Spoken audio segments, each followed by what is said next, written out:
Yo, what's up, what's up, what's up? Wonderful. And thanks. Respect yourself for clicking this video. You're a wonderful soul, man. Big up and much, much love. See, I'm your host, Y311H, man. Straight out of Africa with lots of love, peace, forgiveness, joy, honesty, and good vibes to all humans across the whole world. And we intend on spreading these good vibes by reacting together to a whole wide variety of videos, all with the intentions of spreading love. Kindly hit the like button, tell us where you're watching from, and leave some comments, man. Good vibes till the end. Let's dive in. An Antarctic explorer who lives at the edge of the Earth not only saw everything with his own eyes, but also managed to secretly film the dome supports and other strange things. His video will follow, but first I will voice his story. I was part of the 47th closed Antarctic expedition in 2002. When I was included in a research group that was heading inland, the driver of their car got sick, and I replaced him. Before starting the trip, the head of the expedition instructed me and forced me to sign a non-disclosure agreement. He told me to forget everything I was taught in school, that the Earth is a sphere. It is flat as your frying pan, and we are on the edge of it. Everything is covered with a dome. Don't tell anyone about what you'll see there in the ice. We were also prohibited from taking photos or making videos there. We drove south for 6 days until we reached a wide river with unfrozen water. The head of the group forbade touching the water, saying that there was radiation. But what was on the other side of the river gave me goosebumps. There was a massive metal support about 2 kilometers high. The leader said that such supports are installed around the Earth every 53 kilometers. Supporting the dome? What dome? I asked. Watch carefully, he said. Indeed, if you look closely, you can see that the sky looks like glass or blue plastic. And from time to time, fireballs flew by, rapidly soaring up the surface of the dome.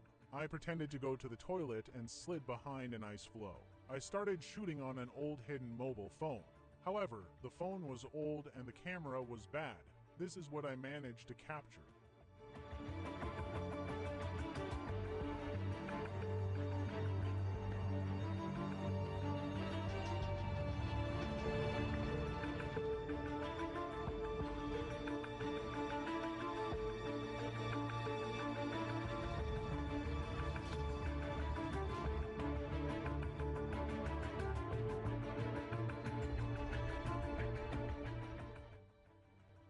Now skeptics probably can't wait to print comments. Oh, it's a fake, an old phone, a bad camera. But there is one catch. I would have thought the same thing if I hadn't stumbled across the following video. This video was shot from the same angle, from the same river, but not on an old phone and not in 2002. It was in 2017, and the quality is excellent.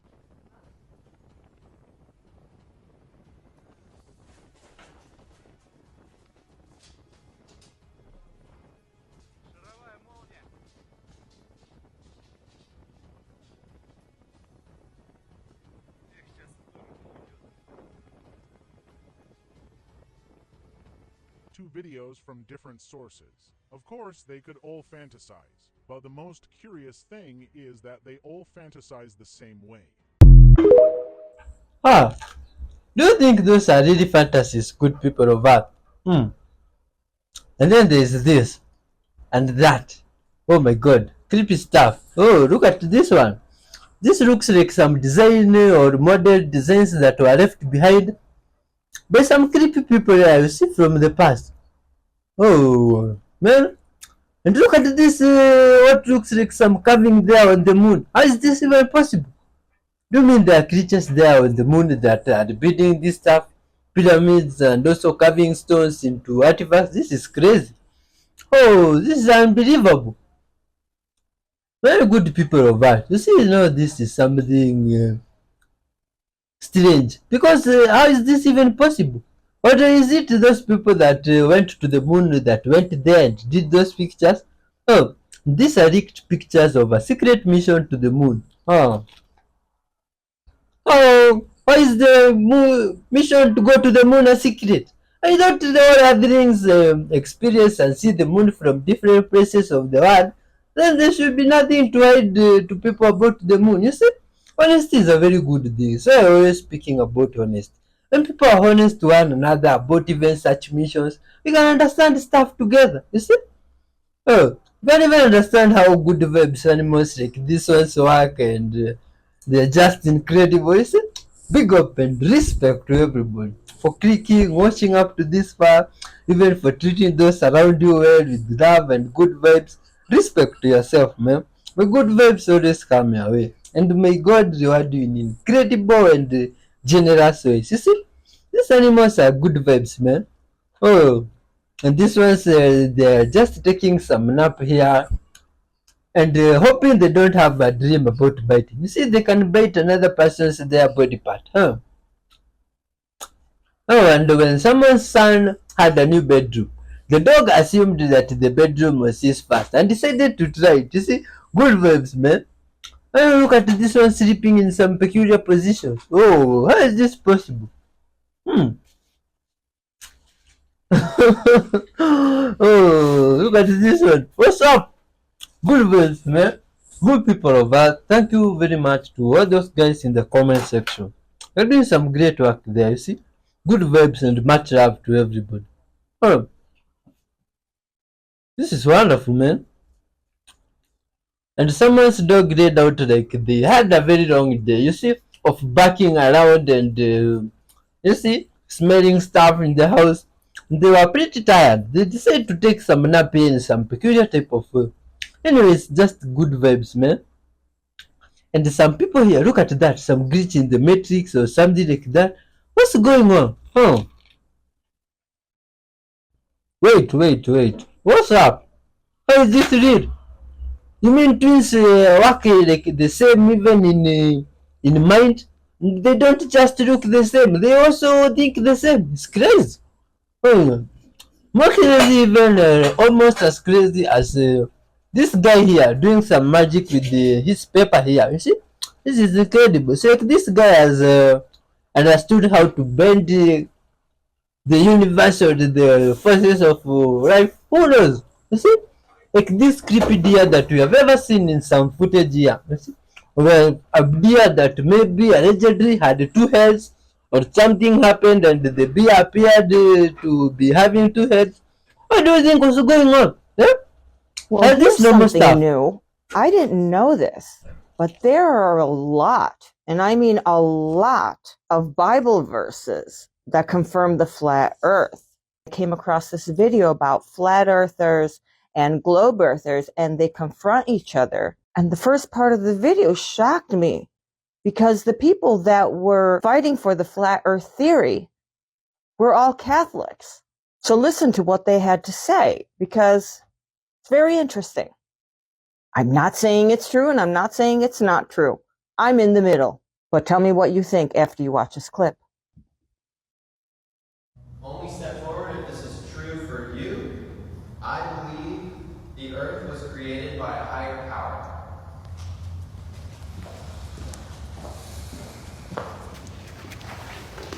Well, I've been a Christian for 30 years, so the Bible is a flat earth book.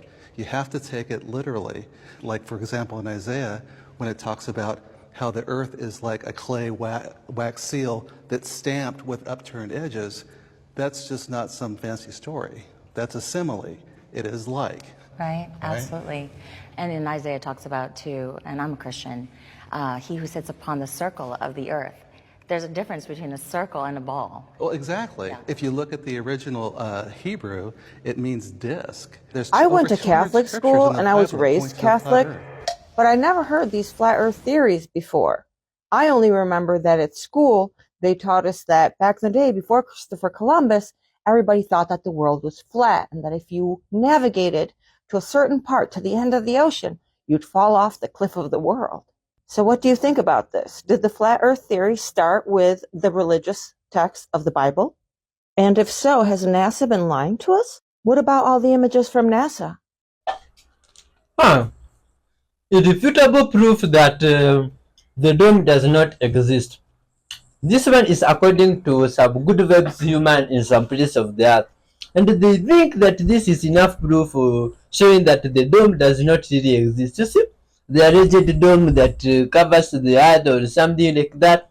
And now because we are watching with this you together good vibes humor, why don't you leave some comment there and leave some comment, tell us if you think this is really proof the dome does not exist, or this is just another good vibes guy that we need to check on. You see, maybe these guys there, they are having their own theories and they are just out there alone watching themselves with no one to confirm their theories. You see, we need to check on such good vibes people, because if they are willing to give this to the world out there and say it's true and it's proof, that means they are good vibes people, you see, and honest people willing to share the truth to the whole world. But now that they have shared this, when we take a closer look to it, how does this one now prove that the dome does not exist? You see, good people of Earth, do you think we live in a flat, circular Earth or square Earth?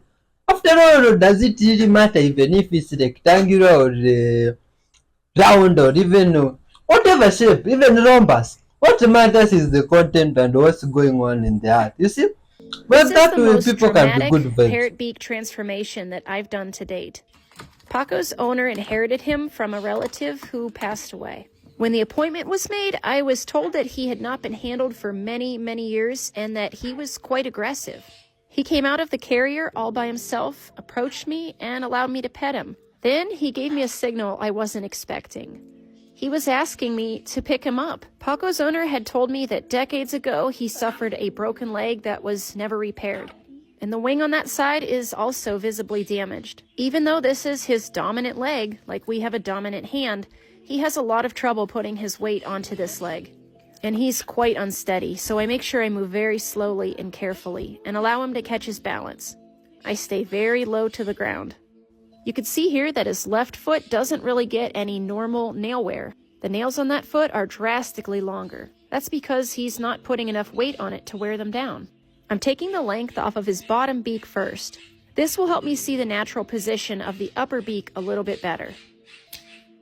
As always, I'm doing my best to make sure this experience is comfortable and stress-free for him. According to the owner, this bird has previously had a lot of trauma associated with beak and nail trims. They were being done forcefully and with a lot of restraint. But today, it's just me, Paco, and the towel. And the only thing holding him right now is the towel. I'm removing bits of the top beak a little bit at a time. Although it would be really satisfying to take it all off at once, it's important to do so in steps. Parrot beaks do have a blood supply inside, similar to dog's nails, and Paco's beak has a weak spot in the middle. We don't want that to splinter. With that extra length gone, it's time for some extra head scratches, and I'm going to preen him a little bit just to reiterate that we are friends. Preening is very calming for birds. Next, I'm going to start shaping the beak with my rotary sander, which has fine sandpaper attached. I'm using a very light touch. We're taking off only small amounts at a time. Paco is comfortable, unstressed, and we have all the time in the world. Beak growth like this is extremely abnormal. Healthy beaks wear down naturally with use. Normal use includes eating, playing, climbing, and polishing. If birds don't have access to the correct items to wear their beak on, it could overgrow. However, this beak issue is much more likely due to a liver problem. For many decades, this parrot has only been eating a diet of seed. For many species, seed can be included as a healthy portion of the diet. The exact amount of seed and type that's appropriate depends on the bird's species and its individual caloric needs, and this can be a very complicated and confusing subject. I feed my own personal birds a natural pellet along with fruits, vegetables, and occasionally appropriate seeds and nuts.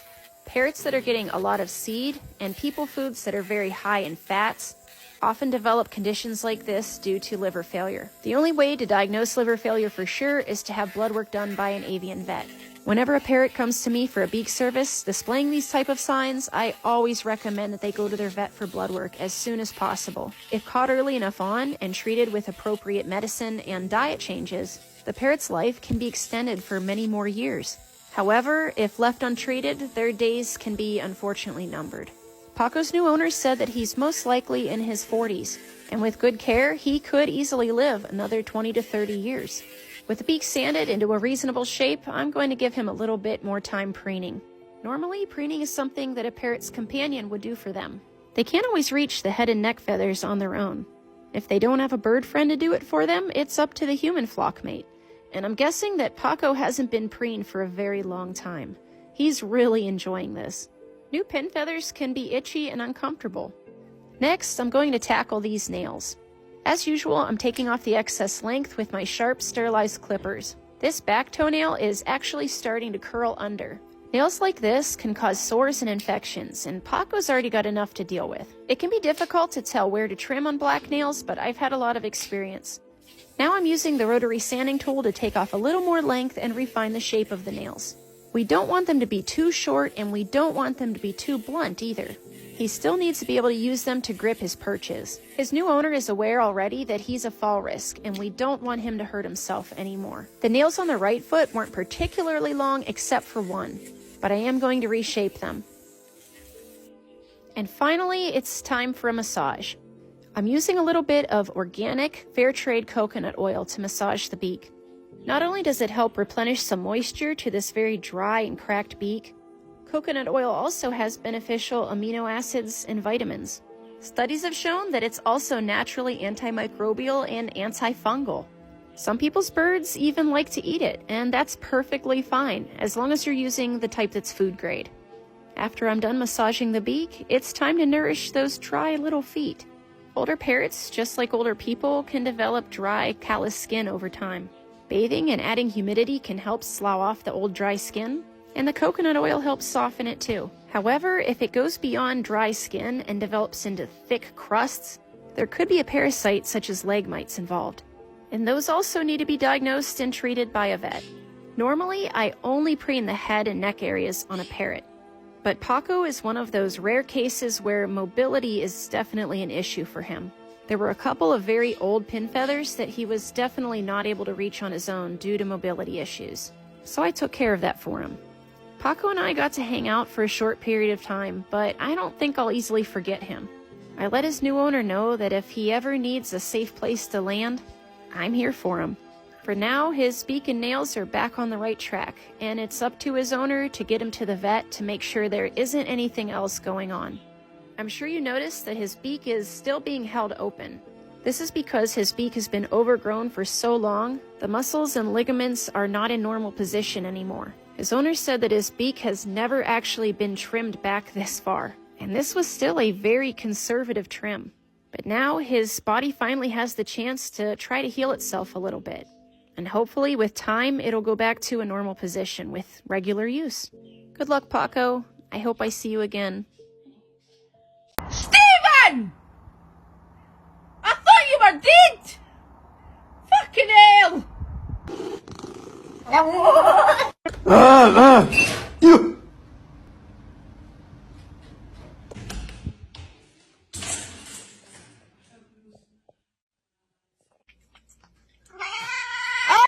Mama!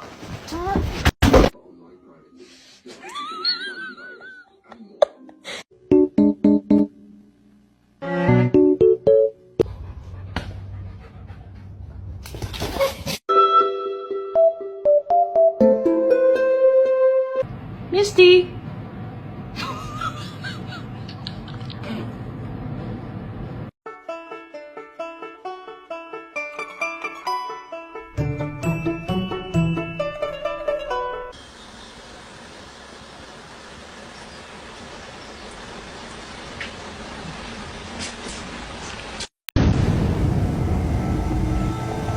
Check it out. Yo, we got two. We got two of them. To have a successful close encounter of the fifth kind, the crew uses 5 milliwatt lasers, which have a range of nearly a mile, to signal the UFO. Oh my goodness. Right there. After 10 minutes, the craft seems to respond, executing a maneuver that defies physics. Everyone have eyes on this? It then flashes 2 times. Oh, well, dude. Oh, hello. And vanishes. So if you've seen my other video, which was like a large overview of Old Norse runes, I was wearing the same shirt that I am now, you'll know that I had a problem when I was conceiving my Viking fantasy novel. Basically, the Elder Futhark, which are the famous runes that, mystics use to tell fortunes and reveal insight into character, they weren't around for the Viking era. The Vikings spoke Old Norse, which was primarily represented using the younger Futhark alphabet, whereas the Elder Futhark alphabet was used to write Proto-Norse, which was a language that existed from 200 to 800 years before the Viking era.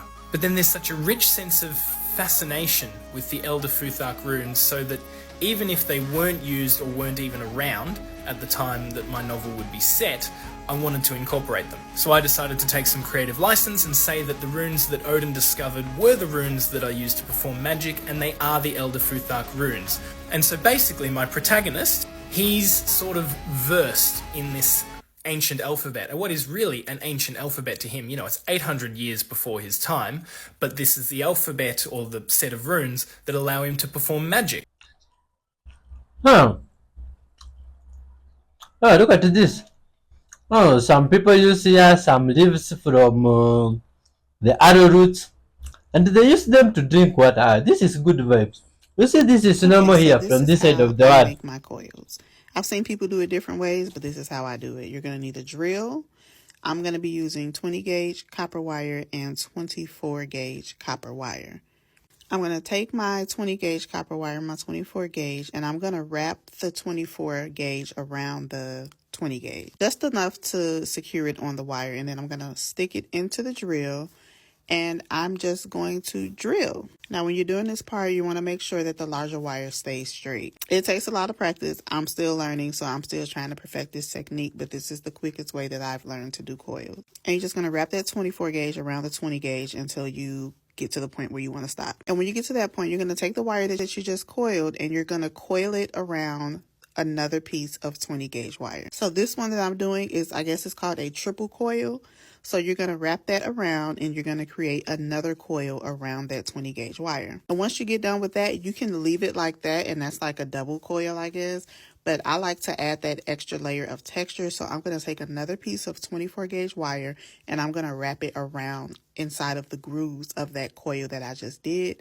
And once it's all done, that is your final product. Why is it that no matter what we're doing, we feel drawn to constantly check our phone and refresh social media apps? You're asking the right girl, because I'm Rachel, the neuroscientist. Now, the short answer is that rewards are more exciting for the brain when they're unpredictable. As an example, we can train rats to push a lever every time they want a delivery of delicious food pellets, like Uber Eats for rats. The thing is, they'll get more excited and eat more if that lever is unpredictable, meaning sometimes they push and nada. It's all to do with the way that the brain uses dopamine to tag rewarding experiences. Let's say you go to a new cafe that you've never been to and the donuts look amazing. Your brain would use dopamine signaling to say, I think this is going to be good. Actually, then you take your first bite of the donut and it's totally womp womp. Your brain will then modify dopamine signaling, meaning that if the reward was better than expected, more dopamine firing. If it was worse than expected, like this crappy donut, lower dopamine firing. But this feature of the human brain is used against us in casinos, in the case of social media. Say you're at the slot machine, as your losses stack up, your brain starts to think this isn't rewarding at all and reduces dopamine firing. If those losses kept stacking up, that would actually nudge you to stop playing, but casinos know exactly when to put those wins so that you weren't expecting a big reward, you get a big reward, dopamine signaling goes nuts. When rewards are random and critically checking for them is very easy, we develop habitual behaviors that keep us coming back for more. So every time you check your phone, you're actually checking to see if the lever is delivering pellets today. The brain is not your mind. The mind's the intelligence, the brain's the computer, the nervous system's the machine. Choice, program, and action. You are not the body, you are the invisible intelligence. Every thought has an emotion attached to it. Thoughts are electrical, emotions are magnetic. Your emotions are felt in the heart, and the heart produces the electromagnetic field. Your emotional state will create your vibe, and your vibe will attract your tribe. You attract whatever frequency that you operate on. Mind creates matter. The external world mirrors the state of your internal thoughts and emotions. You set your frequency with your mind, with your thoughts. This is why we call it a mindset. You've got to set your mind to the frequency of what you want. And when you become that frequency, you will attract that frequency. You right now are a result of your past thoughts. In order to change your future, you've got to change your thoughts now. Your emotions are not what you've been taught. It is energy in motion.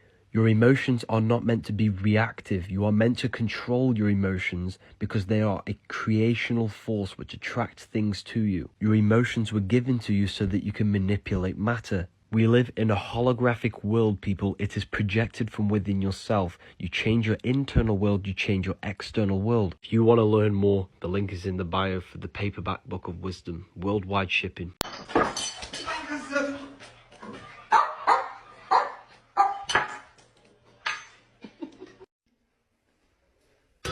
In nomine Patris et Filii et Spiritus Sancti. What did you do to your back? What did you do? What is this business here? Times all I think about is food, late night and in the afternoon. Diets be happy guy, oh just a happy guy, oh just a look at a happy.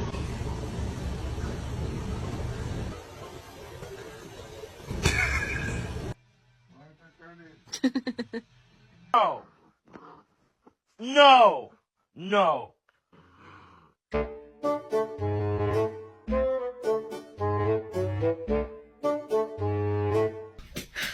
你别笑。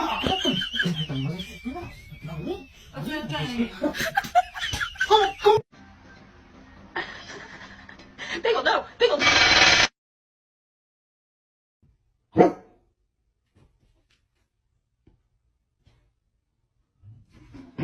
What is written in the Bible about the Nephilim? Dark things that happen.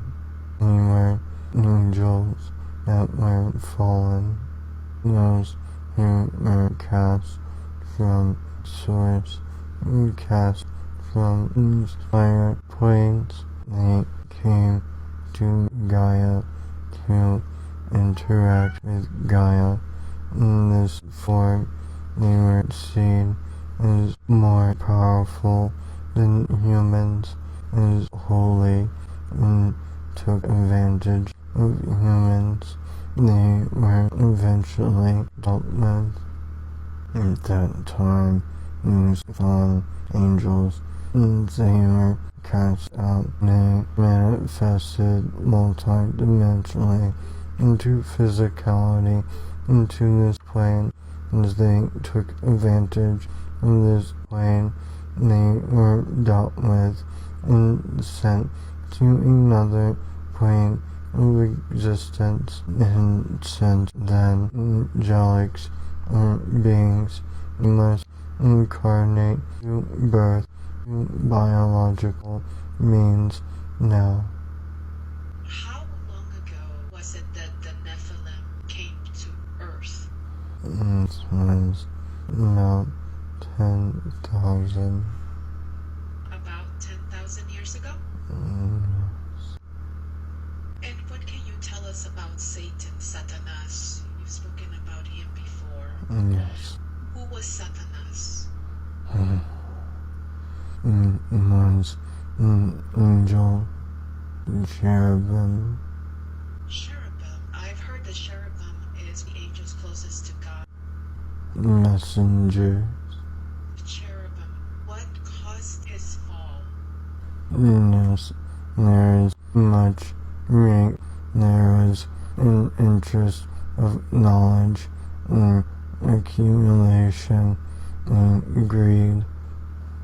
When he fell, what dimension or where is he now? It's called many things. The same way there are the higher realms, there are much lower realms. There is a dimension, a plane which has been imprisoned. So he is imprisoned right now? Has taken on this energy of darkness that existed before him, to use it to deceive, to manipulate, and since grown an army to do his bidding outside of this plane. Many refer to as hell. Hell or doom has many names and is dark. Is this what we're battling much more than Satanas and his army. This dark energy existed far before Satanas fell, and is what influenced what Satanas gave permission to lead to his falling, to lead to him being cast out.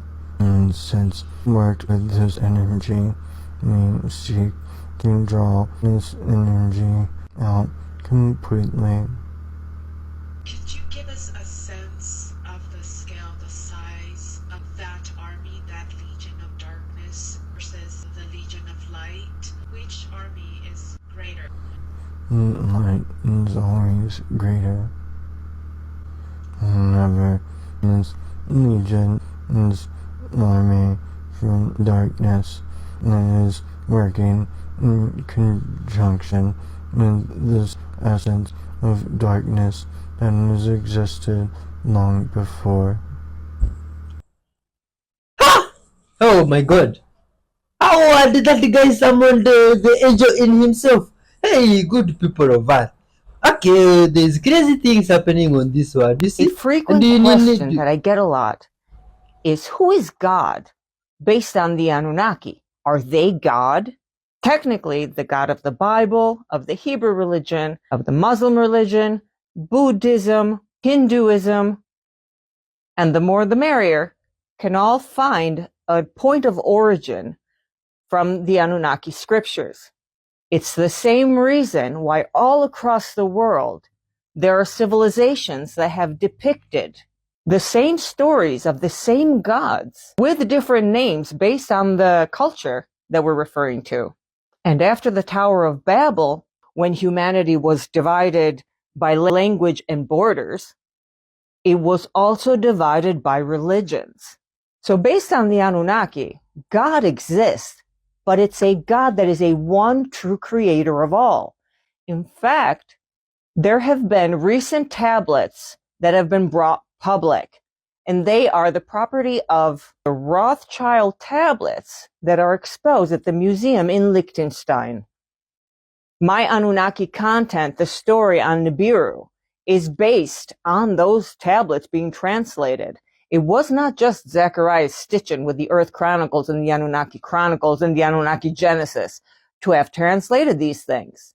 So when people say that Stitchin was wrong, those are just theories. It's not proven fact at all. If anything, Stitchin's work is much more credible than any other. So who is God? He's not the God of the Bible. He's a mix of the two Anunnaki half-brothers, the princes of Nibiru. Every religion will speak of an entity as their God, but it's not the true God.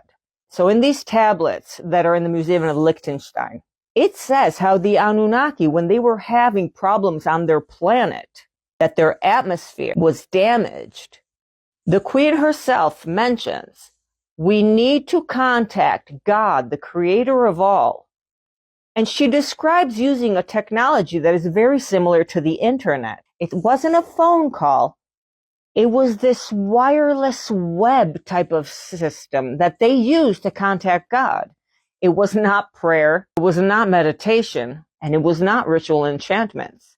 This God, the one true creator of all, the real God, is not the God of any of our religions, and he is where all souls stem from. How did humanity get a soul if the Anunnaki created us? There's a clear story in the book of Enki how one of the Anunnaki was sacrificed so that Enki could use his soul to create the Adamu, Adam, the Adapa. So for some reason, they say that the bipedal monkey did not have a soul, or it had a lesser than soul. But it clearly states that for us to be Homo sapiens and have that next step in evolution, one of the Anunnaki gods, one of the astronauts that were here, volunteered to be sacrificed, and with his soul that was fragmented, the soul of humanity was created.